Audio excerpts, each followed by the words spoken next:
Приветствую всех на моем канале Петельки из Амстердама. Все о вязании для начинающих и опытных рукодельниц. Сегодня я хочу вас познакомить с двумя новыми моделями из коллекции Брунелlo Кучинелли. Это кофточка на пуговичках. Посмотрите, как элегантно она смотрится. Плечо погон. Использует он в своей работе опять здесь кашемир, шерсть и шелк. А вторая модель это джемпер.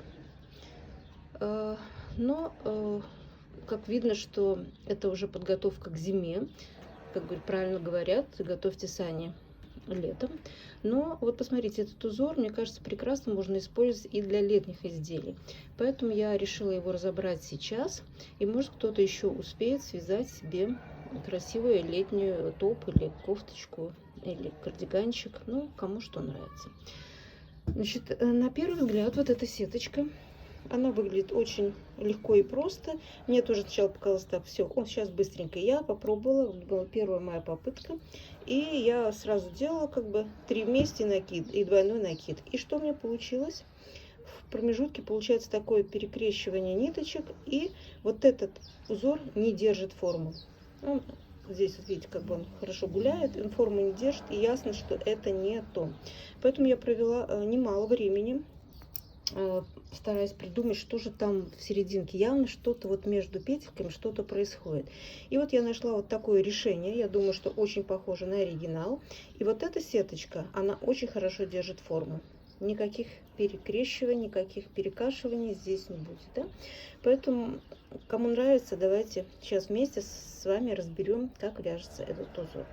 На оригинале, если вы видите, вот этот узор переходит от резинки, переходит на вязание основного изделия. Если вы хотите, чтобы у вас здесь была немножко как бы резинка потоньше, а основное тело изделия было пошире, вы просто поменяете спицы на более толстые. Резинку свяжете более тонкими, а на основное изделие перейдете на более толстые спицы. Значит, я вот подготовила образец, на котором мы будем с вами учиться. Я вот тоже провязала резиночку, чтобы было видно, как переходить от резинки к самому узору. И что я вам еще хочу сказать, что, значит, количество петель должно делиться на 2, естественно, так как это резинка 1 на 1, должно быть четное количество петель, но оно также должно делиться и на 3. То есть в итоге 2 умножаем на 3, количество петель должно делиться на 6. Это в идеале.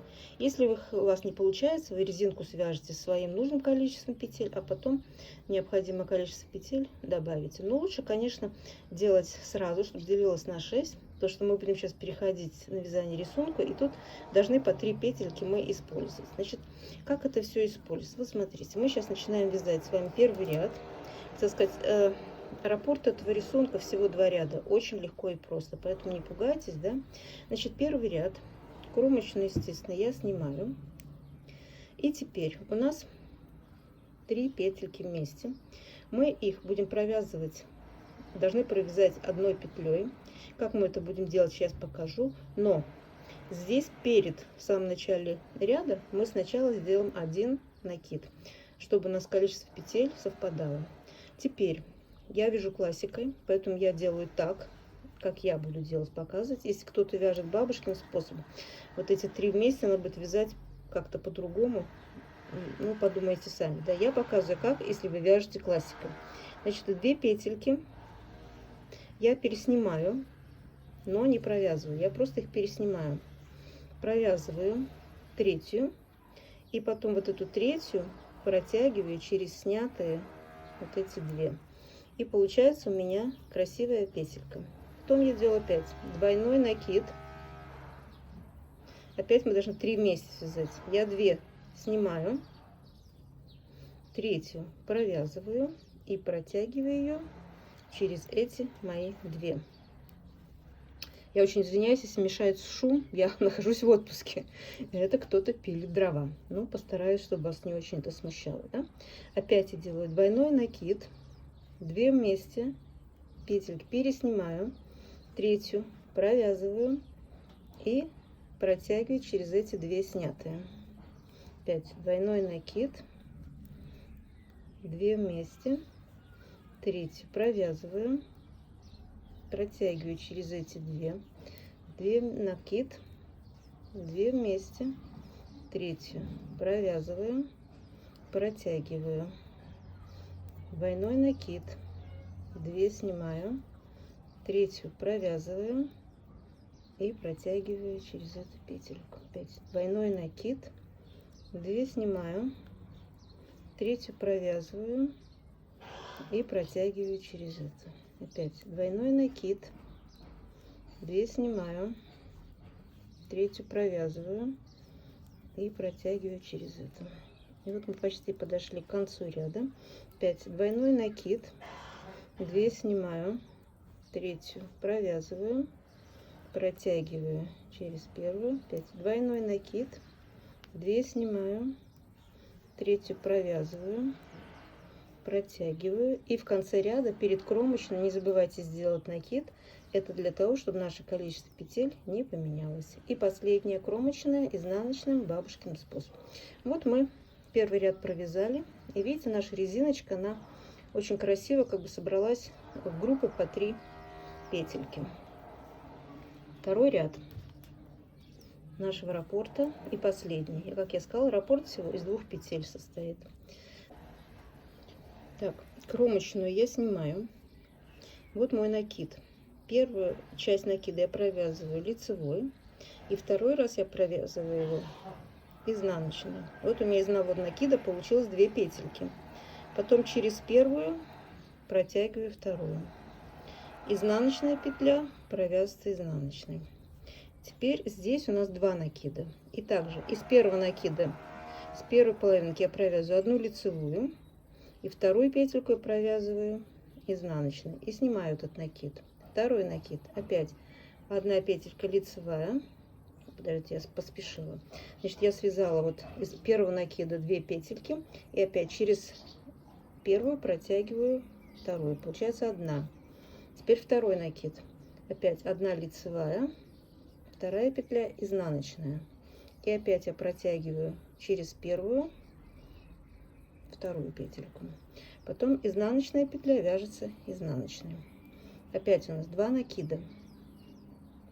То есть двойной накид. С первой половинки накида я вяжу лицевую, потом изнаночную и первую половинку снимаю. Потом первую петельку через нее протягиваю вторую. Теперь вторая половина накида. Опять мы вяжем лицевая. Из второй половинки мы вяжем изнаночную и снимаем.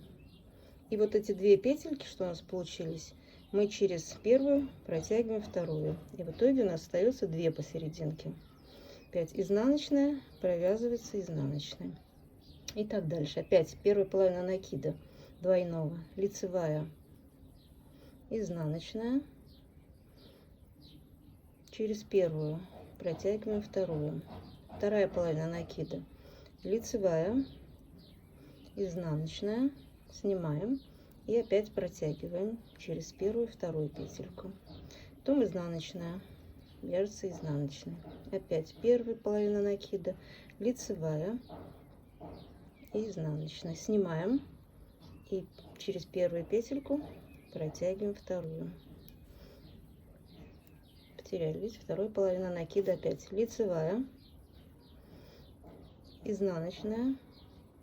И через первую протягиваем вторую. Опять 2 петельки посередине. Итак, мы с вами вяжем до конца ряда. Лицевая, изнаночная и протягиваем. Лицевая, изнаночная и протягиваем. Изнаночная вяжется изнаночной. Опять лицевая, изнаночная, протягиваем. Опять лицевая, изнаночная и протягиваем. Ой, потеряла. Ну сейчас, блин. Сейчас я вернусь. Так, лицевая, изнаночная и протягиваем. Изнаночная, изнаночная.